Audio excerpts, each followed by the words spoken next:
Hello everyone, I'm Lex with the Allegheny Mountain Institute. We get a lot of questions about how to convert your backyard into garden space. In other words, how to convert grass to garden.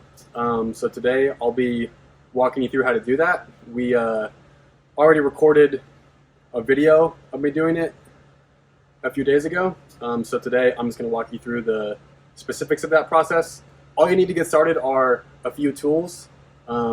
A shovel or a spade, a rake, and a broad fork or some kind of similar object such as a digging fork or any kind of long, relatively sharp object that can be jammed into the ground, such as a piece of rebar, and a hoe as well.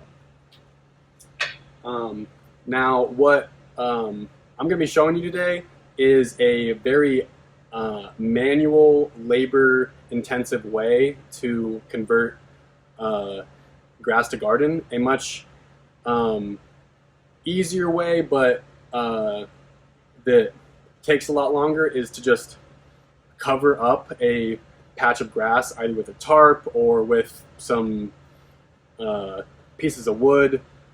Really anything, just to ensure that light doesn't contact the soil and allow plants to grow. Now, if you do decide to go that route, it takes at least, I'd say, 2 months to fully kill off grass.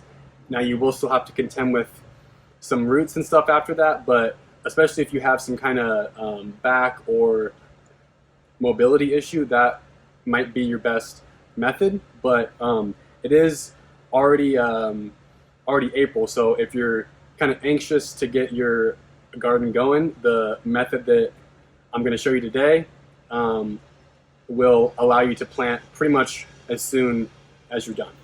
So let's get into it. Okay, so the first step is to measure out and mark the space that you want to convert to garden. So I like to just use a tool. I know that this is about 2 feet here, so that's a nice tool, but you can also just use a measuring tape or whatever. But what you want to do is find however wide and long your bed's going to be, and then, as you see me doing in the video, you should just take your spade or shovel and just go along the edge of the bed and just mark the perimeter of it. Now, one thing to consider at this step is how you want to treat the edge of your bed in the future. To be more specific, do you want your bed to have an edge of grass, or do you want to take out that grass and put in some kind of mulch to help with your weed control?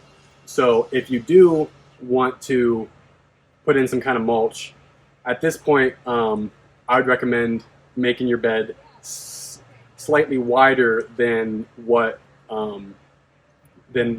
you want it to be for planting.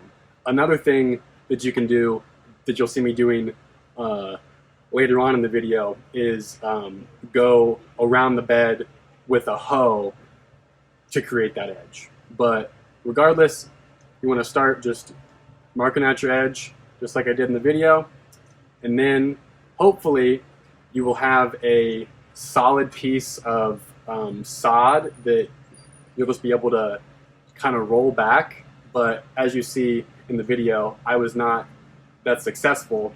So what you want to do in that case is just manually take your shovel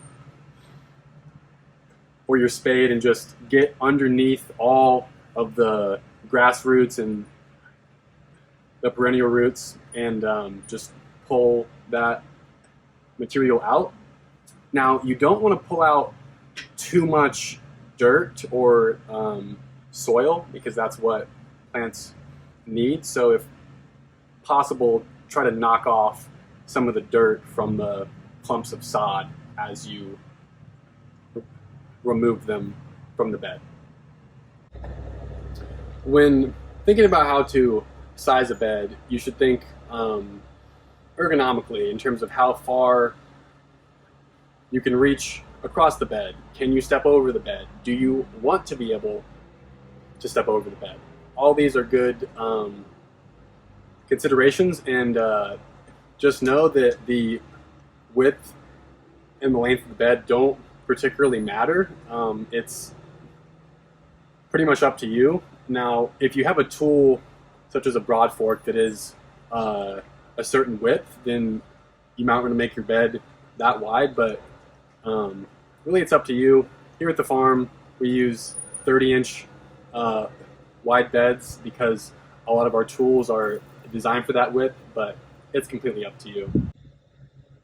Okay, so now that the bed has been marked and the sod and perennial plants have been removed, now it's time to think about aerating your soil. So if you have a broad fork, now's the time to use it. If you don't, and you have a digging fork, that is great.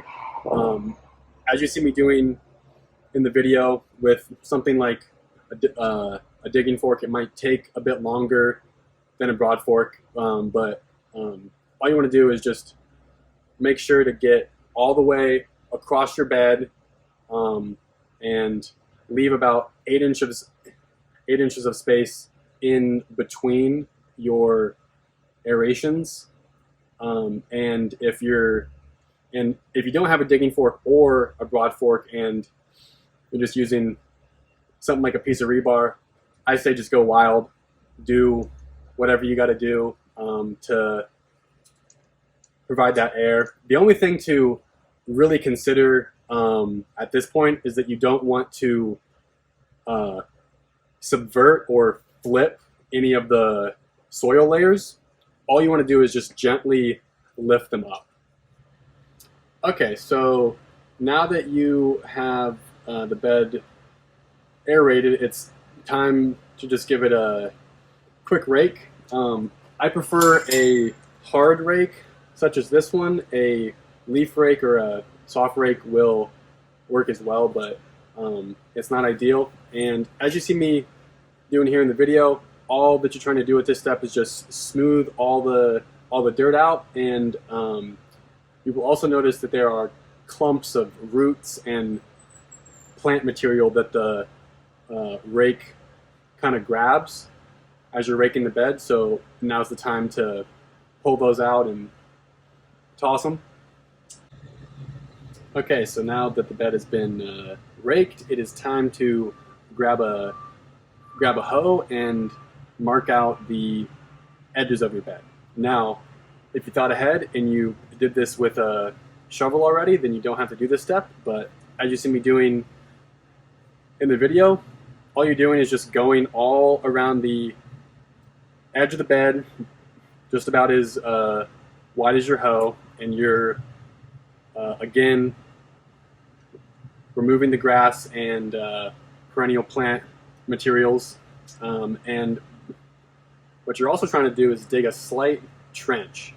That way, after you're done with the hoe, you can come back in with the rake and go all around the edge and actually pull dirt up onto your bed.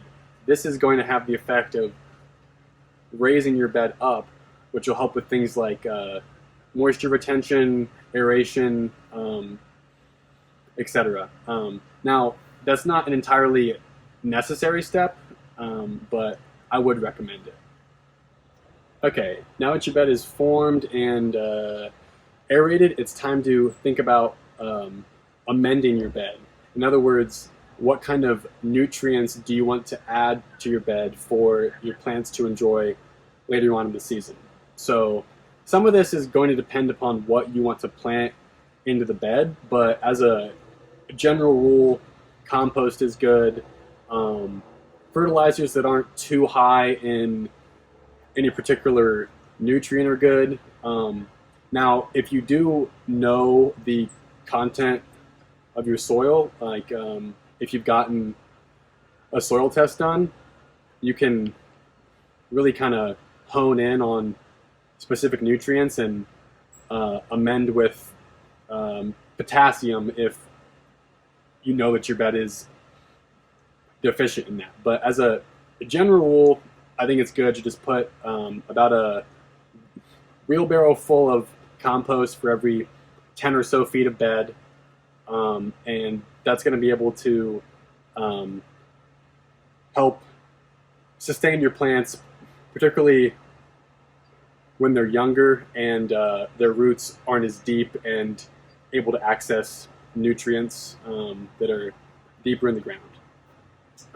So yeah, you don't see me doing that here in the video, but just adding some compost, smoothing it out with a rake, that's great. And then after you do that, you're basically done, and the bed is completely ready to be planted into. Now, if you don't want to plant into it immediately, I would recommend covering the bed until you do plant into it. You can cover it with hay or straw. You can cover it with a tarp.